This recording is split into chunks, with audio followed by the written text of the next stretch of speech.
Then we start this one here. I'm doing that a lot just because I think it's funny, even though it's not. Okay, so we're done here. We go catch me a Spheal. Some other ice-type Pokemon. To make up for the fact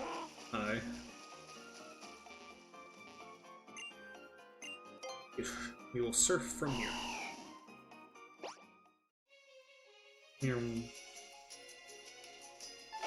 Yeah.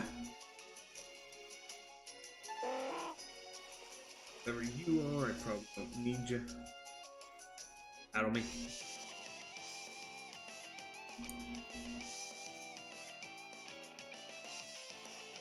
Check out my sweet Pokemon. Okay. I will. Take it on Swimmer Stand. Sent out a Seadra. Okay. Wish Cash. Let's do this. Quick.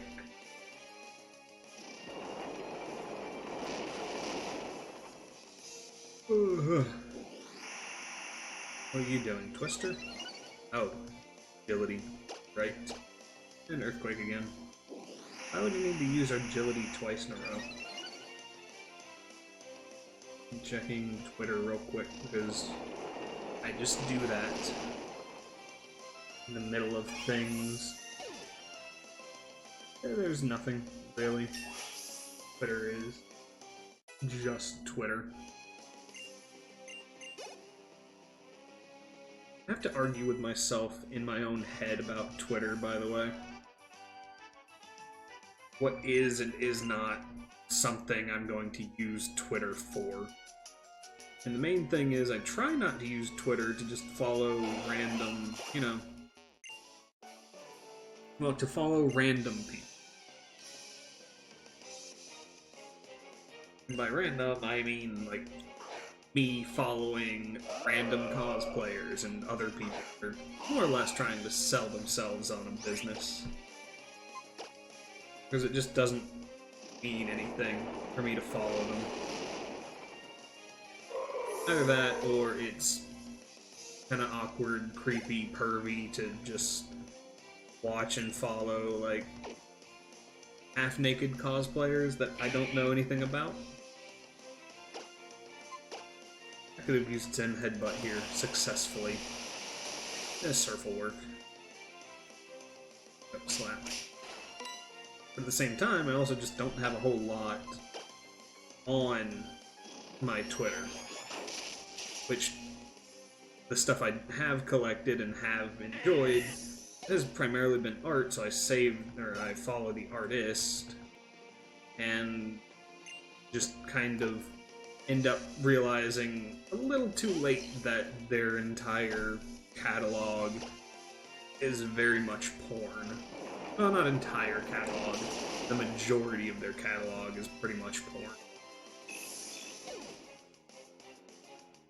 Just one of those. I want it to be a professional Twitter, so I can't share any of that. Really. But it doesn't mean I can't follow it. But it also comes up that I do follow it on certain pages, or if someone else looks at it. So, I don't know realistically the best means of doing it. I've been following more recently more other varied YouTubers that I like to kind of get an idea of how they handle the entirety of, what's it called?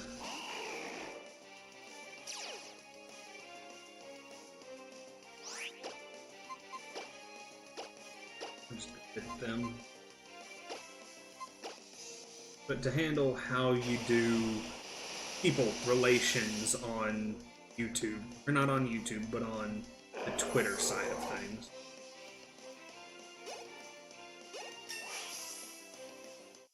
Just because it's something I need to learn and practice.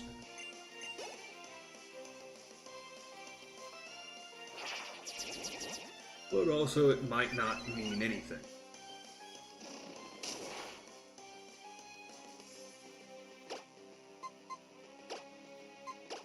Woohoo! Taria, we will will-o-wisp you. Because that'll probably be doing the most of my damage soon. If you do your cotton guard again. Could be. Oh, it was hurt by the burn. For some reason, I thought that it was gonna say, like, it lost its cotton guard because of the fire, which would make a lot of sense, but other than that. Tail. Active burn dance. And I think Twitter I primarily used to follow the people from Critical Role. Because I like that content massively. It's fun. D&D, I believe, is fun. Roleplay aspect is fun. Combat. I love the combat. I like the game mechanics. Future Sight. We will Future Sight off.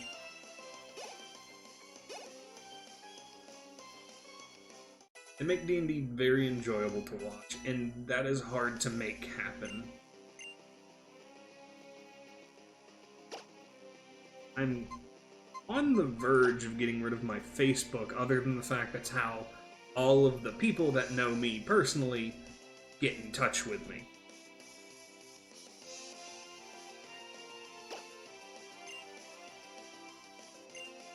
Twitter just seems much better of a choice because you follow things that you like, and maybe one of the first 5 things you see is one advertisement. I don't know who Team Trainwreck is.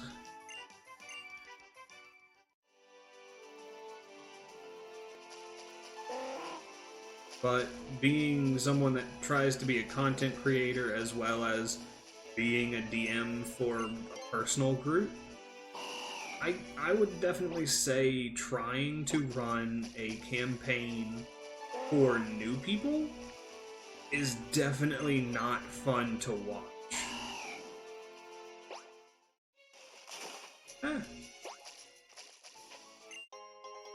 Especially when, being me, a DM, I don't know enough about rules that one of my players actually has to correct me with because they've been...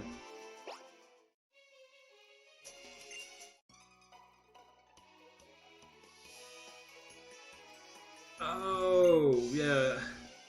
Okay, I had no idea. Like, Police of Cake streams at a time when I would normally be asleep, or be asleep, so I miss pretty much everything he does, which, sad to say, it happens.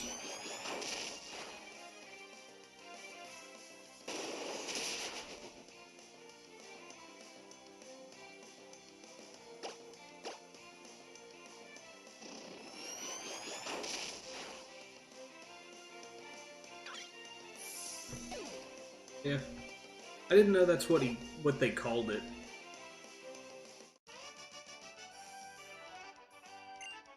Do they have like an official in-game name, or is it just a nickname you've given them?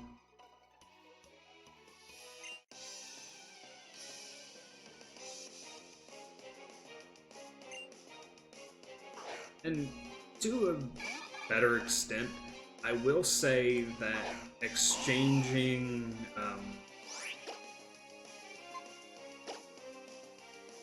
that a large aspect of what makes Critical Role so good is that they are very professional with it, and they are professional voice actors. They go into character very deep.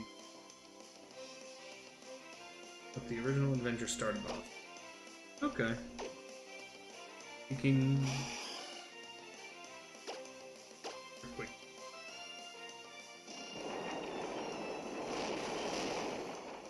Fingers and bone. Yeah, like, I'm considering eventually doing some D&D streams, but I would prefer them to be one-shots more than trying to run a 2-year or a 3 to 5 year long adventure on stream. And I'd like to be a player on top of that, because I rarely ever get to play.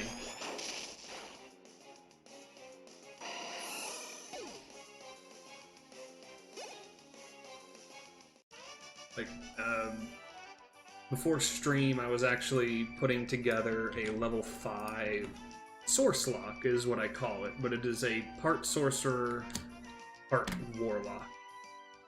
The D&D Beyond link can show you how I'm building him, but I'm trying to make a combat thing. Don't sign you up, you don't want to be a DM, Lord Psychon?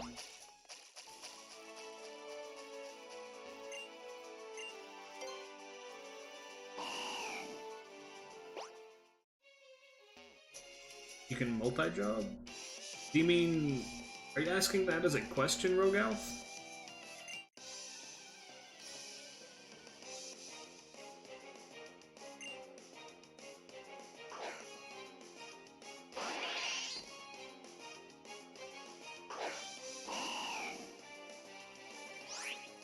You're rigid. That's fair. Yeah.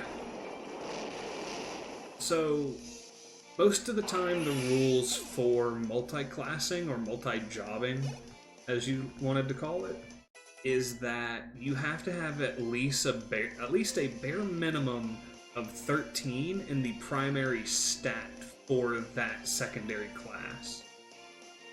Which, for a sorcerer and a warlock, the primary stat is charisma, so it's actually my highest stat. But the build is to try and make... is really combat heavy, and the aspect is to try and make a rather tanky spellcasting class that has some high damage output. Updated Warlock for packs? How updated? I have everything unlocked, I believe, for D&D Beyond, unless something new has come out recently. But I am using Pact of the Blade.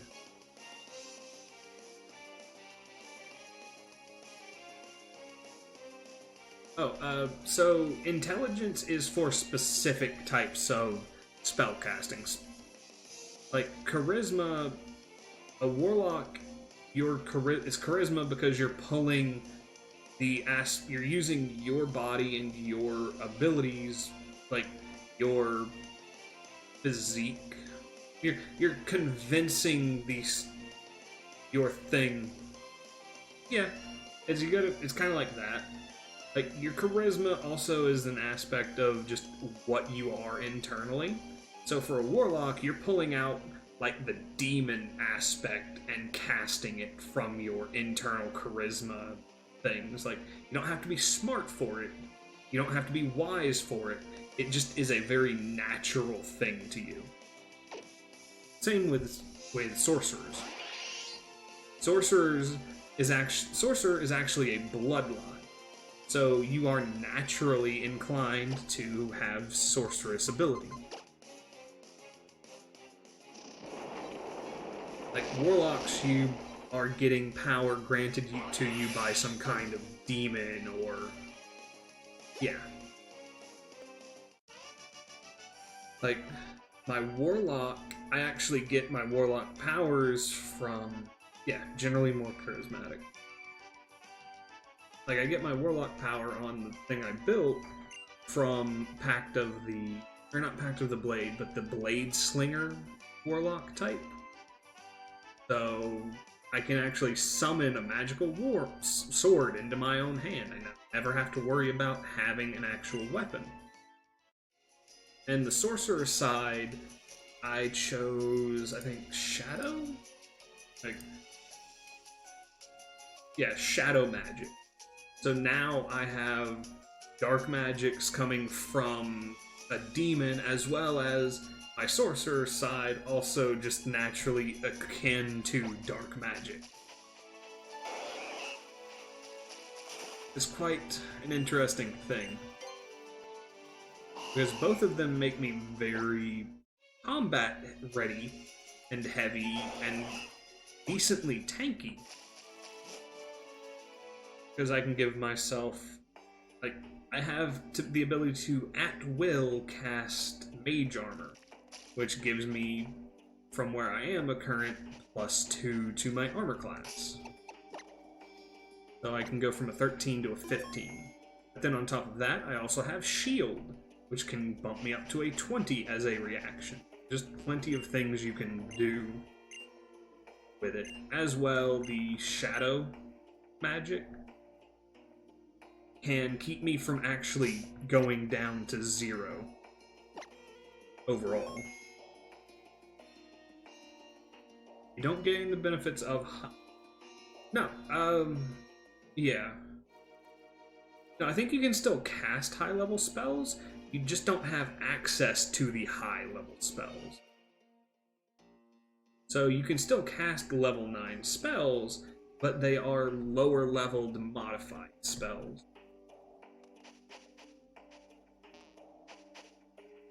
Which, overall, both things are good. I have to come back at a different time.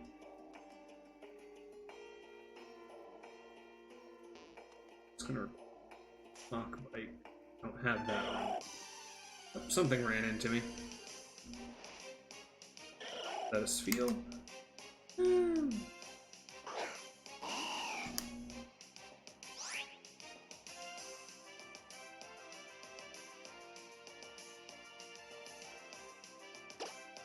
So, I'll explain it to you real quick. It should not be that hard. So, for spell levels, you don't just take your from that class, you actually have to do the math of if this is a primary spell, or if this is a primary caster, a secondary caster, or even a tertiary caster like a paladin, and then take and do certain math to say, okay, you can use up to this level of spell slot.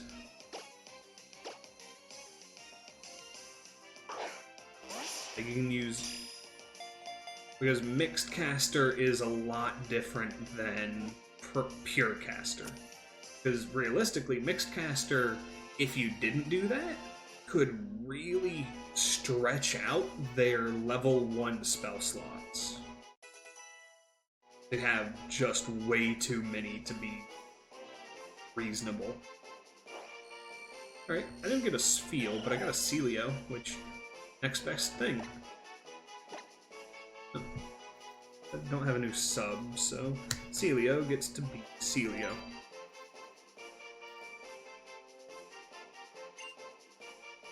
Let's see if I can actually bring it up.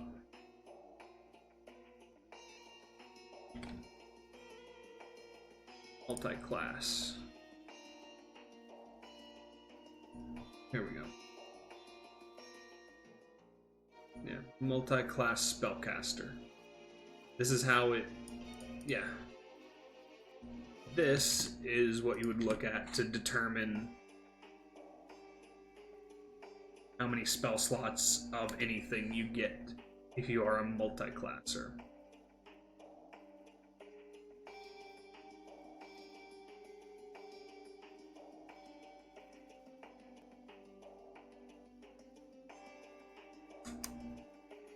Yeah.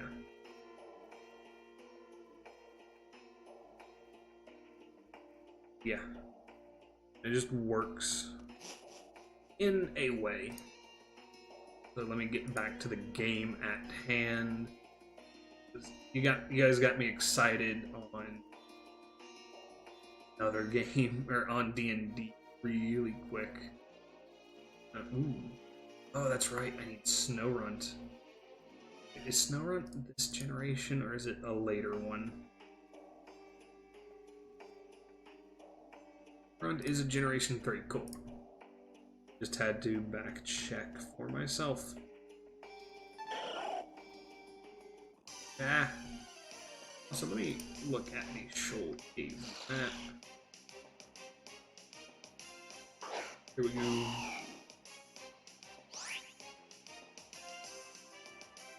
High tide, we're looking at low tide. Oh, it's a Snowrunt already? Oh, you protect. That's fine. Yeah, D&D Beyond is great for just having all the rules pretty much at hand, at your beck and call. I do wish they had more lightning attacks for spellcasters. It feels like there's not nearly enough. Oh. Just knocked out that snow runt. Okay, maybe next time. Is here? Doesn't look like Shoal view. Maybe it is. No, because there's no bridge.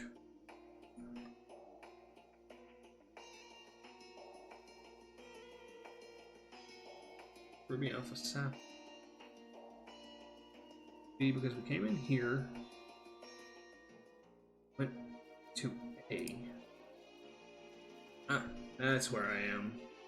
The D, because I already went to B, so I'm looking at the map so I don't get lost going through here. The D brings to...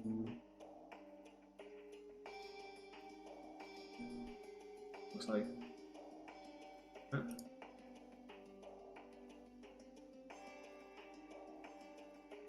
Yeah, it's just... yeah, so you just have... you dictate how many spell slots that are there. Right, I have to collect this stuff. Got Soul Salt. Salt? Shoal Salt. Soul Salt.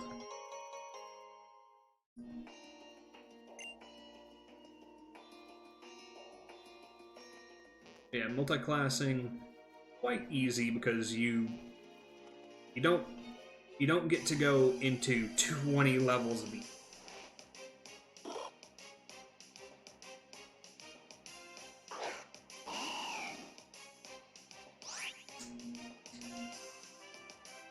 What is your classes and plays at that class by default? I'm not sure what you mean, what that even means. That sounds really confusing. Also, Spheal is huge apparently, unless the catfish is kind of small. The catfish might be kind of small.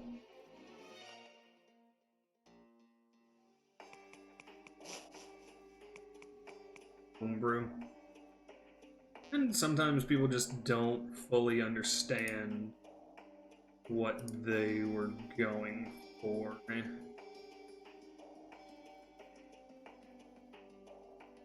Okay.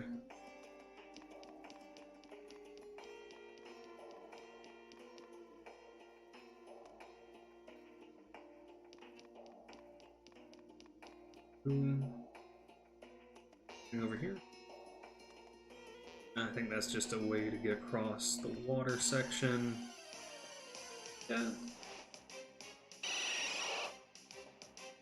Well, in 5e how it works is as it's explained there.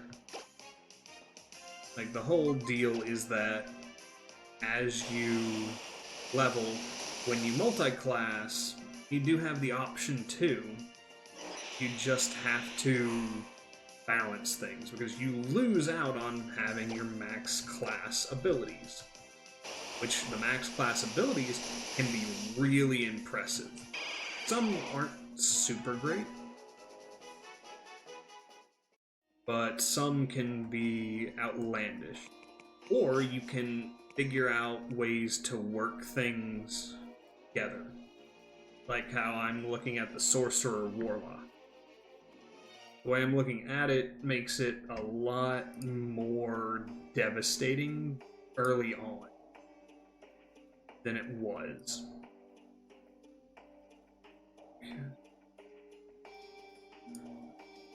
Yeah, came out of F.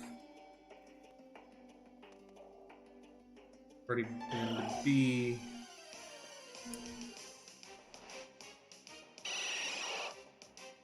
Makes it quite easy to DM if people want to go into multi-class. But again, I would also push people to try and stick with one class as long as they can, especially when they are early game. Or not early game, but new to the game. Personally, I like to at least make my players go to level 5 before allowing them to multi-class, so they at least get their very first stat points improvement. Because your first stat point improvement is a big deal. Because you feel a lot stronger afterwards. Oh, hi. Not a trainer, apparently. Oh, focus band. Neat.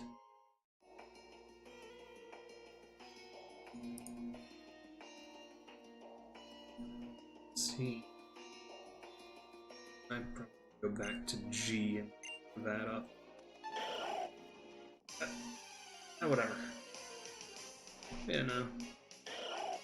D&D 5e has a good set of rules, I think. Some people don't like it so much because they like being able to cheese a lot easier, or maybe have to do more math, or be able to mix certain things that don't normally go together when you look at 5e, because from what I understand, the most liked edition, 3.5, is absolutely nuts. You avoid being headbutt in your sleep. What are you? Oi! Stop that. Bruh. Excuse me, I am so sorry that came out. I was trying to hold it back and my mouth just decided to open.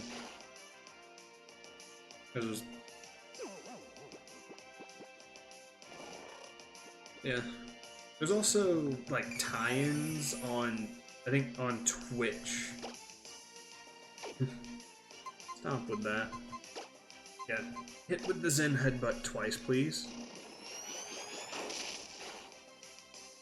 So resting doesn't... No, rest is going to max out the health, because that's how that works. Critical, please? Hey, you're still fast asleep. That's good. Hit one more time, please. There we go, Celio is down. As we keep pushing our way through all of this. Looks like I can't actually get past the on that side. The climb through to B, which again I'm just facing what is available to me. Maybe I can get to C. Need more shoal salt. And the ice room is apparently available. Wait, no. It's only available from Area C. Oh, which requires the mock bike. I just have to walk around here for a while to get that snow run to spawn again. Which that's frustrating. Or I could leave, go get the mock bike, and come back. That one sounds like a more reasonable decision. Use the surf. Also need to go out and fish, or not fish, but dive to find some Pokemon. What we will do is make our way out, and if a snow run spawns, I won't have to come back.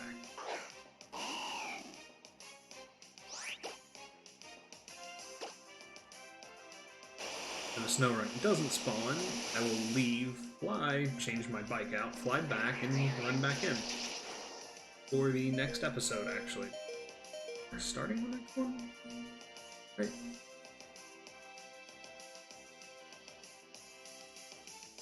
Yes, we are starting the next one